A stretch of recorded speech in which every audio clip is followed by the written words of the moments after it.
there's so many different ways to get involved and to have your voice heard outside of standing on a street corner screaming. So I worked for a number of members of Congress, governors, and I was always surprised how few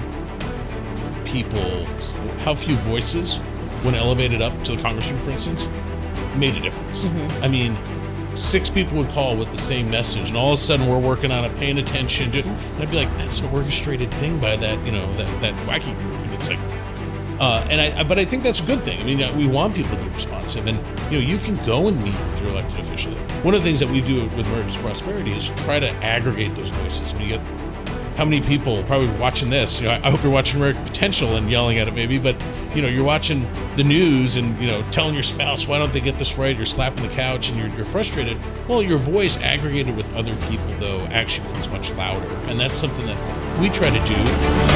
Americans are capable of achieving extraordinary things when they have the freedom and opportunity to do so. This is American Potential. Welcome to the American Potential Podcast. I'm your host, David Fromm. So 250 years ago, America chose freedom over tyranny. And that's not just something for right now. Or I'm sorry, that's not something just for back then in the history books. It's a reality now. We have to keep choosing freedom. And people are enlisted in that battle to keep freedom alive in this country. So in that effort, we're traveling around American Potential with Americans for Prosperity, attending the America's 250th anniversary birthday events that we're doing. And we're in Philadelphia right now, attending the first one.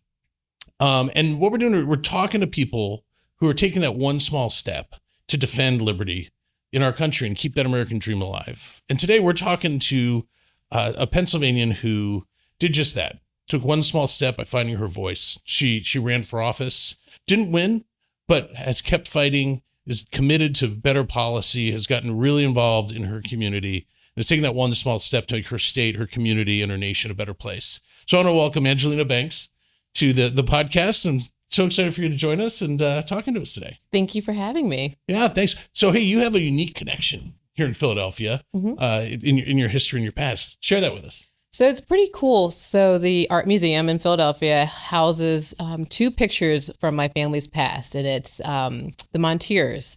And what's interesting about that is I am a direct descendant of the first mayor of Philadelphia. Mm. So Mr. Montier was the grandson of the first mayor, and he married Cremora, and generation, you have me and my children. And if you ever see the picture, we look just like her. It's amazing. And so local PBS actually did a special on it. And it was a love story talking about how love can transcend all boundaries. Oh, how nice. Truly the city of brotherly and maybe otherwise love. That's great. So growing up, even though you're descended from the mayor, but you didn't really grow up in a political family, right? Or did you really pay attention to anything? I think I was your typical 90s, 80s kid where I was ripping and running outside and it's good life, I can tell you. Oh, it's the best. Ripping and running, riding my bike, climbing trees, didn't really pay attention to politics, kind of left those adult discussions to my parents. Mm-hmm. And I think presidential elections were always on the radar, civics test, current events test in school, but I didn't really have a direct connection to what politics meant for me as a child. No. So you went away to school, if I'm not mistaken. And so did that help? Did you get more interested then? Or what kind of brought you to start paying attention? So actually it happened in high school. I went to Central High School, which is a big school in Philadelphia, at 260, for those who know what that means. And it was a 10th grade and 11th grade. We had to talk about candidate platforms. Mm-hmm. And so I took the platforms of the various candidates and I went home and I said, okay, parental units, my parents, this is what my homework is today. Who are we going to vote for and why? And my dad slaps his hand down on the table and goes, I'm union, baby. And I was like, well, what does that mean? He's like, Democrat all the way. And I'm like, and I'm looking at the candidates and I'm like, you complain about this particular guy every time we drive through this intersection because he was a former mayor who took out streetlights. And so I said, so you're going to vote for him? And he says, my union tells me who to vote for. And so I thought that was interesting. And then I realized that looking at platforms, being informed about who you're voting for is actually a good thing, and not necessarily just going along with your party bosses or your union bosses. And so that's when I started looking at politics, not just as parties, but as issues, as policies. I think it's fascinating because, when you study politics, you realize how much voting happens out of habit. How many people vote because, well, that's how my parents voted. That's how the people I identify with vote. And then when you talk about the issues, or, you said a platform, people might be open to it. But then even then, we just think we just change everybody's minds.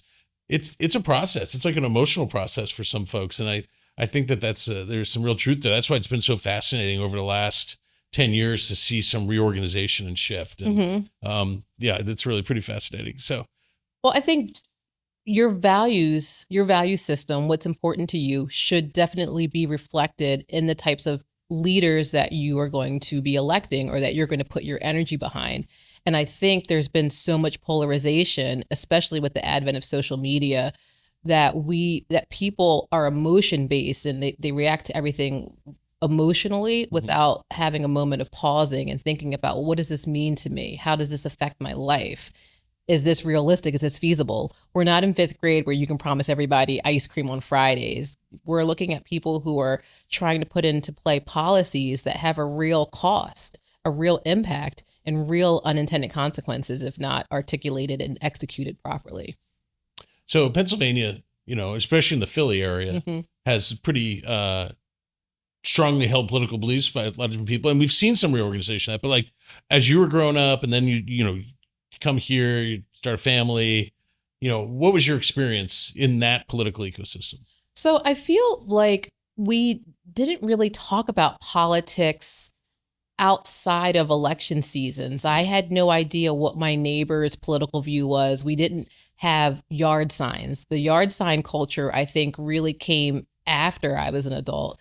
There were buttons. I remember seeing the Frank Rizzo buttons for mayor, and I remember things like that. But yard signs and door knockers, that wasn't a really big thing when I was a kid. It was pretty much, that was for the kitchen table. That was for the adults to talk about. And the kids, we sat at the kids' table. Yeah. Yeah. So you enter adulthood here, you come back here, so you start a family and all that. How did you take that initial step to get involved, kind of enter the public policy political arena? So I've always been a fairly opinionated person. If anyone asks me my thoughts on something, I'm willing to share. I don't mind. But I had a really unique experience I don't think the average Philadelphian has. I had the opportunity after I graduated college, even during college, to say yes to opportunity. So I lived all over the country. I lived north, south, west, California, Baltimore, Connecticut, Florida, Texas, and I was able to see different approaches to similar problems. And I think when I was living in California, I lived in LA, I saw some really, really feel-good progressive policies get passed. And the kind of policies where surface level, you're like, okay, that's a great idea. That sounds great. That's going to help somebody. And then really quickly, we saw the unintended consequences of some of those policies. And it was like, oh, maybe what we think is going to help people really makes the problem worse. And we're not solving a problem, we're putting a Band-Aid on it. And so where I lived rapidly became fairly unsafe. So I made a decision to move back east to the East Coast. And within 6 months of me moving back, I saw some of those same policies being discussed. And I was like, well, I lived through this. I've been there. I did that. This is not a good idea. So you see those things happening, and what'd you do about it? So, well, one of the first things I did was I was Googling Republicans because I think I shied away from labels. I think a lot of free thinkers tend to shy away from labels, but then I realized that if I was going to make a stand, I was going to have to identify with a group. And so there's strength in numbers. There is strength in numbers, because otherwise you're the crazy lady on the corner saying the sky is falling. Right. So I took me a while to seek out my local Republican organization for where I live. And when I did, I went to a meeting and they said, here are opportunities for you to voice your opinion. Like, you don't just have to write emails, here are the meeting schedules, because sometimes this stuff is a little buried. If you're not already in the know, as somebody who's saying, okay, well, how do I get involved? How do I make my voice heard? Sometimes those avenues, the access is not always obvious, especially in an area like southeastern Pennsylvania, when you have a little bit more of a conservative approach to things. So I think my big splash came in when I started watching school board and township meetings, and I was informed about the things that people wanted to complain about. And instead of complaining about, oh, why does this happen? I got involved in the process about how does this happen? And so then we started being vocal, started calling into school board meetings, started going to township meetings, started getting really, really involved, because I couldn't actually believe what I was hearing and seeing. In a township of 20,000 people, there's 7 people at a meeting. There's 10 people watching online, but 10,000 people voted. So do we have any idea what those votes are actually accomplishing or not? Well, I think that this is so true all across the whole country. I've been fortunate to work in a lot of states in the public policy area, and unfortunately, it's so true, particularly in places that have a lot of units of government, like where I live in Illinois, where you live in Pennsylvania. I think of the top 2 per capita for units of government, and it's so hard to hold them accountable. I mean, there are people who are just, they're outside the rules. They're spending money that they shouldn't be spending. A lot of sometimes attorneys enable it. And so we used to hold classes, we still do at Grassroots Leadership Academy, to try to train people as to how to be watchdogs. Go, and it sounds like what you trained yourself to do is to pay attention, to understand what's going on, and to hold your local people accountable, because those local governments should be some of the most responsive to public opinion because they're closest to us. But so often they just kind of operate in darkness, and even if you do watch or go to it, you don't necessarily know what's going on. And I think that it's such a great way to get involved. And I think I think we would make such a transformational difference if one small steps that everybody take, that thousands of people take, is to just go and pay attention and learn about what's going on in your local government. And I think that, it would make such a difference for property taxes, spending, bonds, all 100%. You have to be an active participant in your life. That's democracy. 100%. And I think so much we hear, especially the echo chambers on social media, it's a lot of complaints, but it's like, you can go to the meeting. Here is your elected official's email address. They have office hours. They respond to you. There's so many different ways to get involved and to have your voice heard outside of standing on a street corner screaming. Yeah. So I worked for a number of members of Congress, a few governors, and I was always surprised how few voices, when elevated up to the congressman, for instance, made a difference. I mean, 6 people would call with the same message, and all of a sudden we're working on it, paying attention to, and I'd be like, that's an orchestrated thing by that, that wacky group. And it's like, but I think that's a good thing. I mean, we want people to be responsive, and, you can go and meet with your elected official. One of the things that we do with Americans for Prosperity is try to aggregate those voices. I mean, you get how many people probably watching this, I hope you're watching American Potential and yelling at it maybe, but, you're watching the news and, telling your spouse, why don't they get this right? You're slapping the couch and you're frustrated. Well, your voice aggregated with other people, though, actually becomes much louder. And that's something that we try to do. And I think sounds like something that you were doing is, one of your first things is to hold government accountable and then get other people involved. Especially if they're going to be enacting something you don't agree with or doesn't serve the heart of the community. Especially so in small knit communities where I live, where most of the people who used to live there were lifers. And now we have this, I don't want to say incursion, but we have a migration of people who didn't grow up and don't understand the value system that made this community successful. And so even when when people like that get elected into positions, sometimes they don't always respect the history and the context that built the community that you live in. Like where I live is a wonderful place to live, but it exists that way because of the people who built it, which is kind of like this whole country. Right. This country exists because of amazing people who were willing to sacrifice and make hard choices to build something beautiful. Well, I think that's one of the reasons we're doing these, 250th birthday celebrations for America, is to talk about the founding principles that we need to have a fidelity to, because they're kind of the pillars that have set up this country and allowed us to, be the greatest country in the world. And, things like civic duty or freedom and opportunity and dignity and others, there's just, it's important that we remember what made this nation great, and we try to keep preserving that and allow people to, chase their American dream. So you go from paying attention to your local government and holding them accountable, and you run for office, and then eventually you're on stage with President Trump. That's quite a story and quite some distance to travel. Like, tell me the story about it. Honestly, it's a whirlwind, and I look back. Sometimes my phone pops pictures up, and I go, "Wow, that's amazing! That's incredible!" And so I think watching him in 2016, and it was like the Beatles, Backstreet Boys, Michael Jackson. It was kind of crazy, this Prince. Energy that Prince is also cool too, that follows him. And I could admit it. In 2016, I was a Ben Carson girl. That's whose bumper sticker was on my refrigerator, and certain things I was just like, that's the guy I like. And then the process happened, and so President Trump was the nominee that we had, and just watching him. And I remember one thing he said that really stood with me. It was, if I'm not the smartest person in the room, then I want that person on my team. And I said, okay, well, you know what? There's another aspect of him. That's somebody I need to pay more attention to. And so that was kind of really like invigorating, because it was the first time somebody spoke plainly, I think, in my lifetime as a politician to the American public. And I said, wow, I want to be a part of that. And then you go from not really caring about politics or it being a big part of your life to these rallies, and they're larger than life. And then you're like, man, I want to go to one of those. I want to be one of the people he points to. I want to do the YMCA dance with him. At the same time, still doing your civic duty and being a part. So at that point, I had become a committee person. I have been very involved. I remember thinking to myself, man, I'd really like to go to a convention. So I did a lot of work locally, and was able to go. I got elected as an alternate delegate. So that was really cool. And this is a 2016 convention? This is 2024.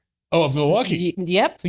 I attended as well. Milwaukee. Yeah. Let's talk about Milwaukee another day. But, just from somebody who's saying, I'm going to have a congressional candidate's yard sign on my lawn to, less than 5 years later, I'm going to represent my county, was amazing. And so it was a lot of saying yes, and realizing that the average person is really afraid to get from behind a computer screen and stand in front of a microphone and talk about what's important.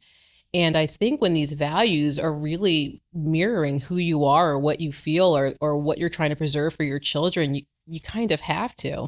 And so a lot of it was, well, I'll do it because nobody else would. But it never occurred to me not to stand up and speak. And so I think because of my willingness to speak, people go, okay, well, you know what? What would you like to say to the president? And that's honestly what happened. Somebody said, if you had the opportunity to ask the president a question, what would you ask him?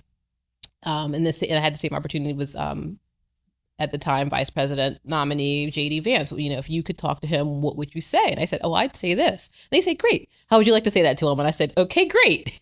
And just not being afraid of what people would think about me if I was willing to have a conversation with somebody who could make my life better. So this is something that's interesting to me, because clearly we would benefit from more people getting up off the couch and more people getting involved and taking that step.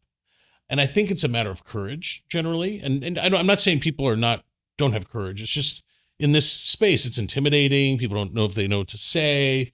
I think the step is a lot simpler. You were blessed with some courage to have opinions and want to express them.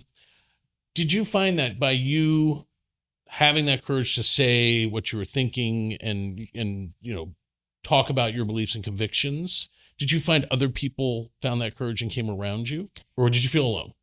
So it's a little bit of both, depending on what space I was in. So when it came to being in the political world with other people who felt the way I felt, then it was almost like I was that Olympic torch. I was that torch at the Statue of Liberty. A little bit of light just makes a way for other people who are afraid, and they flock to it.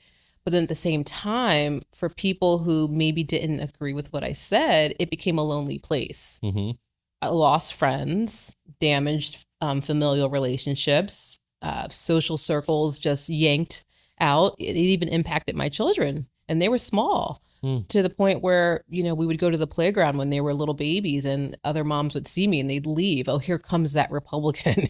and that was a reality that we had to live through. But I would still do it again because I'm not here for a popularity contest. I'm here to preserve a dream that was America for my children and for their children. You know, my grandfather, my family, I had so many family members give blood and sweat and so much of their time and their treasure and their talents to build this country and to preserve this country. And it is my responsibility as their descendant to continue to honor that.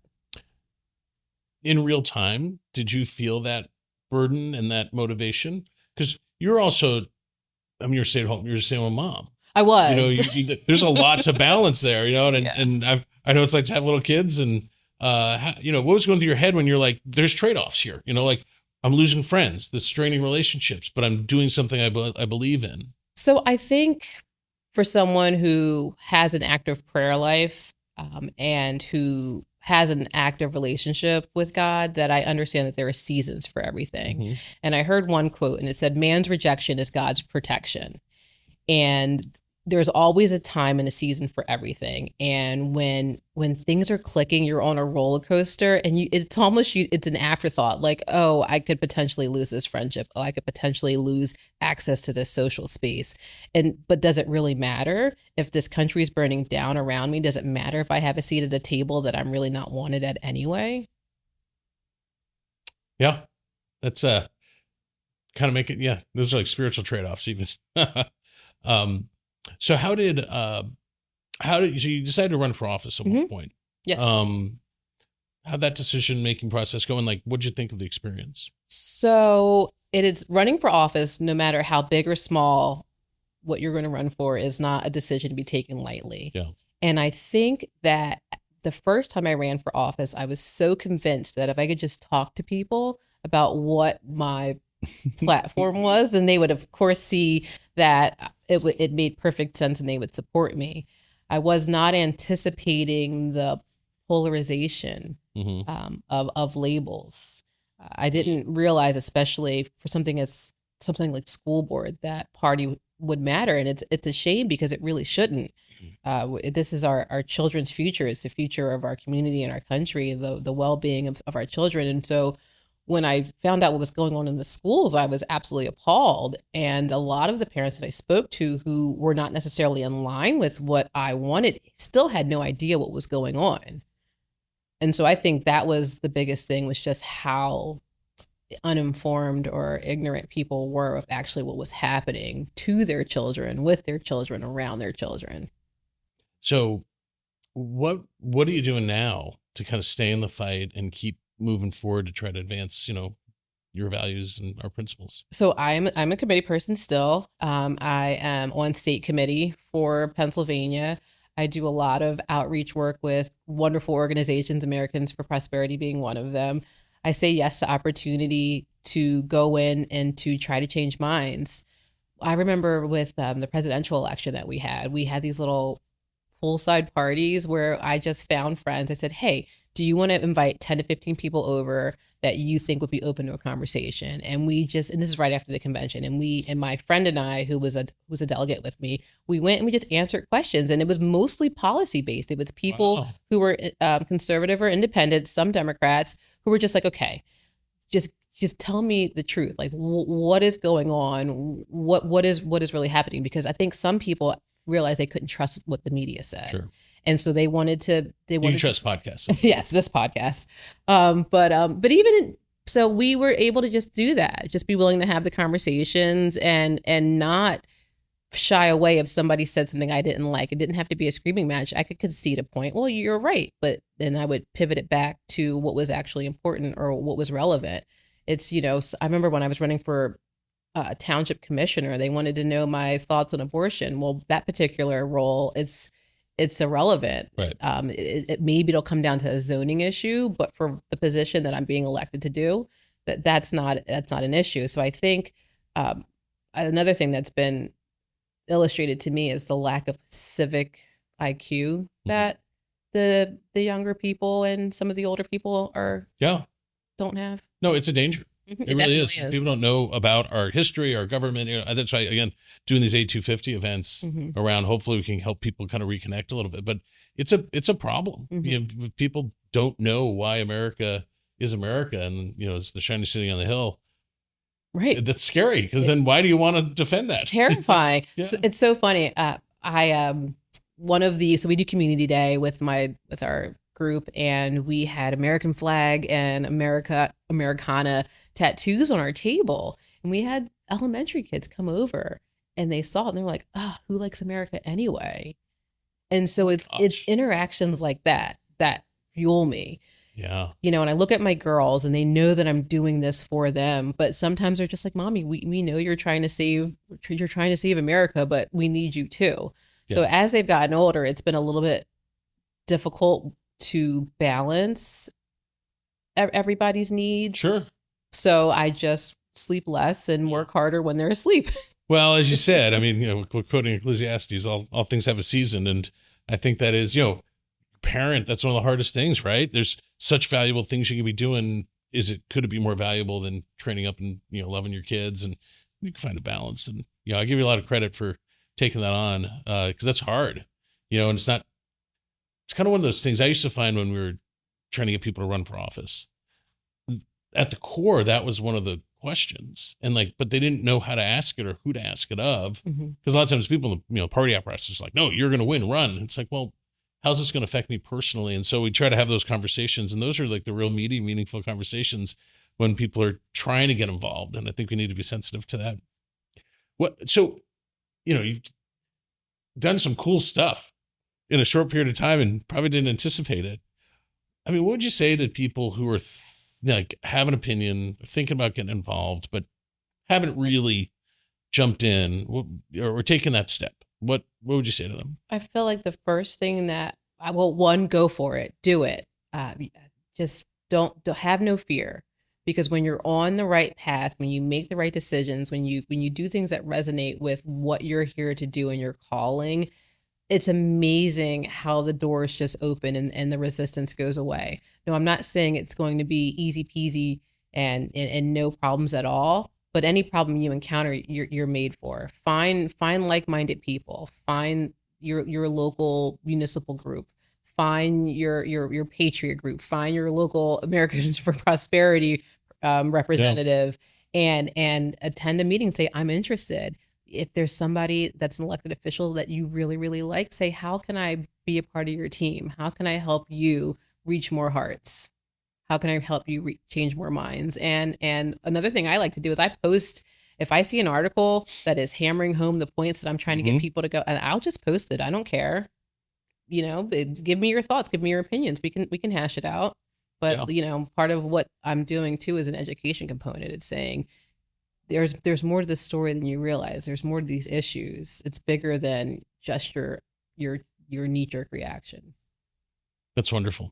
Well, thank you for what you're doing. Thank you. It's so fun. I appreciate you talking to us and sharing that. I'm a little inspired, if I have to admit. So thanks. Good luck to you. Thank you. I'm going to need it. Yeah, you might. You do live in Southeast PA. We need people fighting behind the lines. Yeah, go Birds. Well, thanks again. Appreciate it. Well, folks, if you like this episode and would like to stay connected with us, please subscribe and follow our YouTube channel, and follow us on YouTube, Instagram, and Facebook. And always remember, freedom and liberty are easily taken for granted. Don't take them for granted. Go out there and defend liberty and freedom. Thanks for joining us, and we'll see you on the next episode. Thank you for listening to American Potential. You may listen to more stories from Americans working every day to expand freedom and opportunity in their communities by visiting AmericanPotential.com.